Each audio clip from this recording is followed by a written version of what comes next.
Hi hello, நான் உங்கள் விக்ரம். கும்பகோணத்தில் ஊழியர்கள் பார்க்கும் லஞ்ச வேலைகளை வெளிப்படையாக உடைக்க வேண்டிய நேரம் வந்துருச்சு. கும்பகோணம் அரசு மருத்துவமனையில் நடக்கிற கொடுமைகள் மற்றும் அங்கே உள்ள ஊழியர்கள் வாங்கும் மோசடி, லஞ்சங்கள், அதை பற்றி தான் பேச போகிறோம்.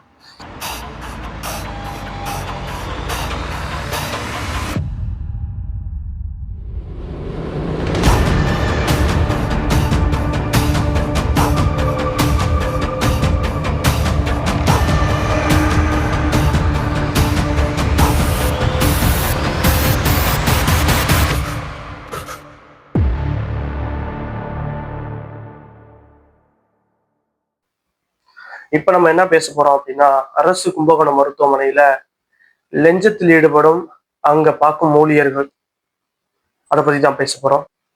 நம்ம இந்த வீடியோ எதுக்கு இவ்வளவு லேட்டா போடுறோம் அப்படின்னா, 2023 அப்போ இந்த வீடியோ பதிவை நான் என்னுடைய பேஸ்புக் தளத்துல போட்டிருந்தேன். நான் அந்த வீடியோவுக்கு எந்த ஒரு ரீச்சும் இல்லை.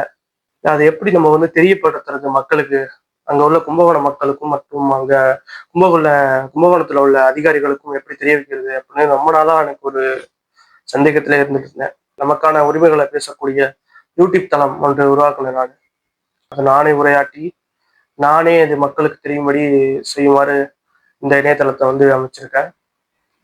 இந்த இணையதளத்துல அந்த வீடியோவை நான் பதிவு செய்யறேன். அந்த வீடியோவும் பாருங்க.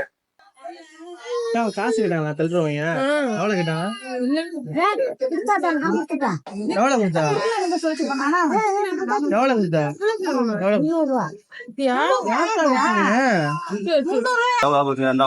காசு இருந்தா எல்லாம் பிரைவேட்லயே பாத்துருவாங்க. கவர்மெண்ட் வர்றதுக்கு காரணமே புரியல எனக்கு. செல்ல ஆளுங்கெல்லாம் வைக்கல, நல்ல ஆளுங்களும்.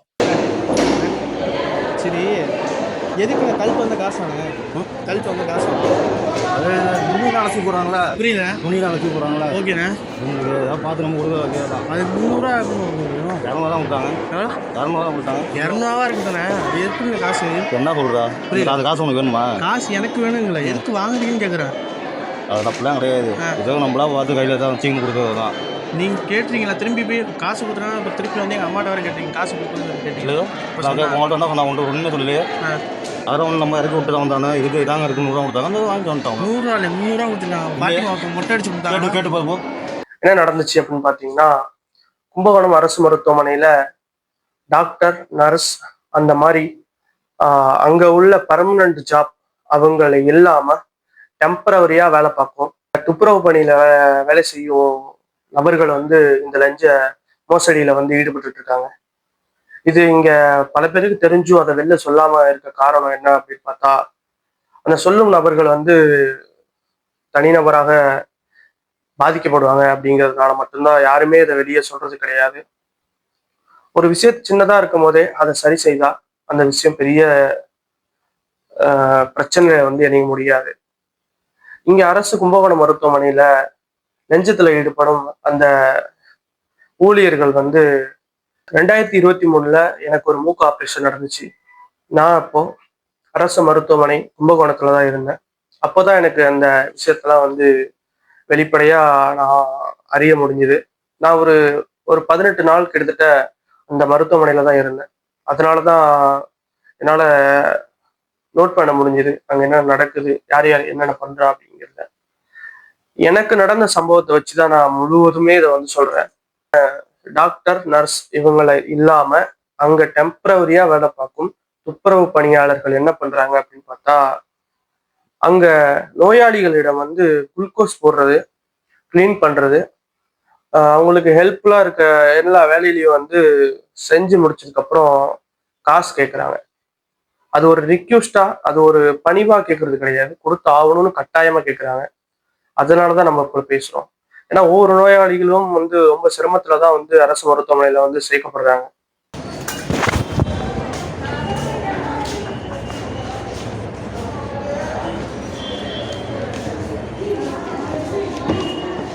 அட்மிஷன்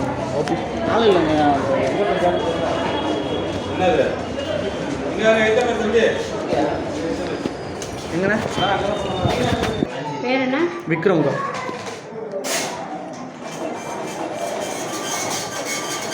சொல்லுங்க அப்பா பேர் புகழேந்தி வயசு 21. அட்ரஸ்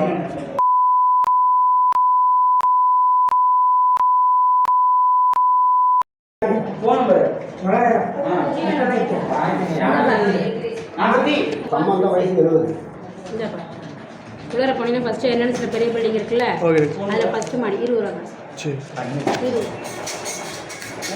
சில்லற இல்லை மேடம் 500 தான் இருக்கு சரி ஓகே இசிஜி அதெல்லாம் எடுக்கணும்னு சொன்னாங்க அதுக்கு முன்னாடி ஓபி உள்ள இந்த ஓபி இருக்குல்ல அது உள்ள தேங்க்யூ அட்மிஷன் போடணுன்னா 20 ரூபா காசு கேட்குறாங்க அட்மிஷன் போடுறதுக்கு அந்த சீட் எழுதுறதுக்கு 20 ரூபா ஒரு ஆளுக்கு 20 ரூபானா ஒரு நாளைக்கு எப்படியும் கிட்டத்தட்ட குறைஞ்சது 400-500 பேராச்சும் வருவாங்க பார்த்தேன் அங்க சேர்க்கும் படும் பொழுதே எனக்கு அங்க அட்மிஷன் போடுறதுக்கு அந்த அட்மிஷன் போடுற ஒருத்தவங்க இருக்காங்க, அங்க நபர் ஒருத்தவங்க இருக்காங்க.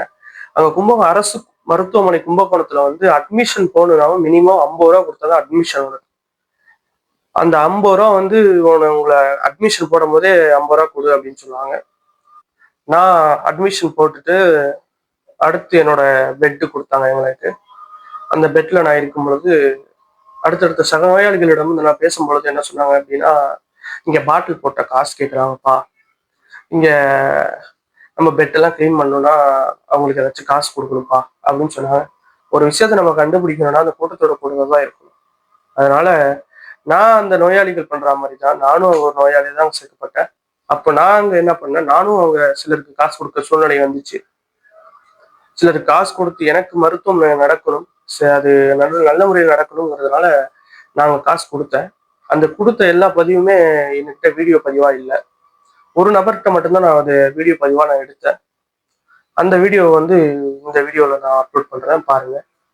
அதுக்கப்புறம் எனக்கு ஆப்ரேஷனுக்கு டேட் கொடுத்துட்டாங்க. நான் எக்ஸ்ரே ஸ்கேனு எல்லாம் எடுத்து எல்லாம் முடிச்சுட்டு ஆப்ரேஷன் தேட்டருக்கு போயாச்சு. ஆப்ரேஷன் தேட்டருக்கு போயிட்டு ஆப்ரேஷனும் பண்ணியாச்சு.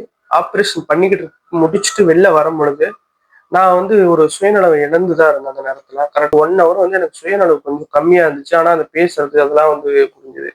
அந்த சுயநலவு தெரிஞ்சு வரும் பொழுது அங்க டாக்டருக்கு கூட இருக்க நபர்கள் எங்க அம்மாவிடம் காசு கேட்கறாங்க. ஆப்ரேஷன் பண்ணது காசு கொடுங்க 700 ரூபா அப்படின்னு சொல்லிட்டு.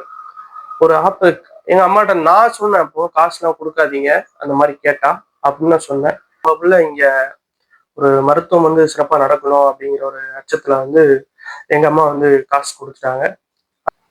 குறைஞ்சபட்சம் அரசு மருத்துவமனையில ஒரு 15 நபர்கள் ஒரு நாளைக்கு ஆப்ரேஷன் பண்ணா, நான் சொல்றது குறைஞ்சபட்சம், அதுக்கு மேலேயும் கூட இருக்கலாம். நான் சொல்றது குறைஞ்சபட்சம். குறைஞ்சபட்சம் 15 நபர்கள்னு எடுத்துக்கிட்டா கூட ஒரு நாளைக்கு 10,500 ரூபாய் அங்க ஒரு நாள் லஞ்சம். இது நம்ம 30 நாளைக்கு அப்படின்னு எடுத்துட்டு பார்த்தா 3,15,000 மாத லஞ்ச வருமானம் அரசு மருத்துவமனை. மாதம் 3,15,000 ஆபரேஷன் தியேட்டர்ல மட்டும் கும்பகோணம் மருத்துவமனையில லஞ்சம் நடக்குது. இது எப்படி நம்ம இதுக்கான ஆக்ஷன் எடுக்க போறோம் அப்படின்னு தெரியல. இது எல்லாரோட கண்ணோட்டத்துக்கும் கண்டிப்பா தெரியணும் இது. ஏன்னா இது அங்க உள்ள நோயாளிகள் எவ்வளவு பாதிப்பாங்க. ஏன்னா அங்க பொருளாதார ரீதியா பாதிக்கக்கூடிய நோயாளிகள் எவ்வளவு பேர் இருக்காங்க. இந்த சூழ்நிலையில ஒவ்வொரு நபர்களுக்கு ஆபரேஷன் அறுவை சிகிச்சை பண்ணும் ஒவ்வொரு நபரிடம் 700 ரூபாய் காசு வாங்கிட்டு அங்க உள்ள நான் டாக்டரையோ நர்ஸையோ நான் சொல்லலை. இது அவங்களுக்குமே தெரியுமா அப்படிங்கிறது கூட எனக்கு தெரியல. இதை நான் தெரியப்படுத்தணும், அங்க உள்ள கும்பகோணம் அரசு நிர்வாகத்துக்கு தெரியப்படுத்தணுங்கிறதுக்காக தான் இந்த வீடியோ நான் போடுறேன். நான் இப்போ ஒரு நாளைக்கு 10,500 ரூபாய், மாசம் 3,15,000 ரூபாய் லஞ்சம் அரசு மருத்துவமனை கும்பகோணத்துல. இது அந்த கும்பகோணம் மருத்துவமனை நிர்வாகத்துக்கு தெரியுமா அப்படிங்கிறது தெரியல. இது நான் உங்களுக்கு தெரியப்படுத்தணுங்கிறதுக்காக தான் இந்த வீடியோ நான் வெளியிடுறேன். நடவடிக்கை எடுத்தா மட்டும்தான் இதுக்கான தீர்வுகள் நடக்கும். இது கண்டிப்பா இதை கண்காணிக்கவில்லை என்றால் இது மிகப்பெரிய மோசடிகள்ல ஈடுபடும். எப்படின்னா, இப்போ அதை நம்ம கேஷுவலா விட்டுட்டோம் அப்படின்னா, இன்னைக்கு 700 ரூபாய் உங்ககிட்ட வாங்குறேன், இதே இன்னும் 2-3 வருடம் கழித்து ஒரு ஆப்ரேஷனுக்கு 5,000 ஆகலாம், 10,000 ஆகலாம். அப்போ அந்த லஞ்ச வருமானம் உயரும். உங்க பொருளாதாரம் சுரண்டப்படும். அதுக்காக நான் குரலாக தான் நம்ம பேச போகிறோம். இது மாதிரியான வீடியோக்கள் கண்டிப்பா அடுத்தடுத்து நம்ம சமூகத்துக்கான தேவையான வீடியோக்கள், லஞ்ச மோசடிகள், இது போல வீடியோக்கள் வந்து கண்டிப்பாக நமது இணையதளத்தில் வந்து வெளியிடப்படும். இது கண்டிப்பா வந்து இதுக்கான ஆக்ஷன் வந்து கும்பகோணம் அரசு மருத்துவமனைத்துறையும் மற்றும் Thanjavur district collector Mrs Priyanka அவர்களும் வந்து கண்டிப்பாக எடுத்தால்தான் வந்து ஒரு நல்ல அடுத்தடுத்து இந்த தவறுகளும் நடக்காம நல்ல நிலைமைக்கு வந்து நம்ம தமிழ்நாடு செல்லும். நமது யூடியூப் இணையதளத்தில் உங்களது வீடியோ, உங்களது மாவட்டத்தில் நடக்கும் அநீதி, மோசடி, லஞ்சம் இது போதையான வீடியோக்கள் வந்து எங்களுடைய இமெயில் ஐடிக்கு நீங்க சென்ட் பண்ணீங்க அப்படின்னா நம்மளுடைய யூடியூப் இணையதளத்துல வந்து உங்க ஊர்ல நடக்கிற பிரச்சனைய நம்ம இணையதளத்துல நான் பேசி உங்களுக்காக குரல் கொடுக்க நான் தயாரா இருக்கேன். மக்களுக்காக குரல் கொடுப்போம். என்றும் உங்களுக்காக நான் விக்ரம்.